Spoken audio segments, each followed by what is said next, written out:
मसँग त्यो बेलामा पैसा भयो भने मैले मेरो माया गुमाउनुहुन्थ्यो। त्यो बेला मैले पैसै नभएर त मैले माया गुमाएँ त। भनेपछि आखिर माया चोखो माया भएको भए त उसले मलाई छोडेर जाँदैन थियो होला त, जान्थ्यो जाँदिन्थ्यो नि त होइन। त्यो बेला मसँग पैसै नभएर त छोडेर गयो।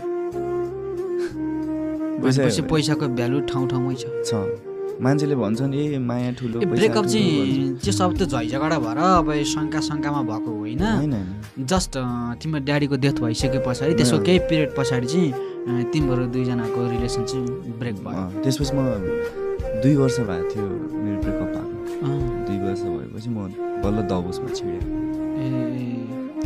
यस्तो छ दबोसमा छिरिसकेपछि नि अब लाइफ अब उसले उनीहरूले अब पाउनु मात्रै पनि त माया होइन, गुमाउनु पनि एउटा माया नै हो। ओके होइन अब थोरै हामीले आमाको बारेमा अलिकति चर्चा गऱ्यौँ होइन। तिमीलाई म प्रश्न गर्छु, वास्तवमा तिम्रो विचारमा होइन एकदम दामी तिमीलाई के लाग्छ, तिम्रो आफ्नो डेफिनेसन वास्तवमा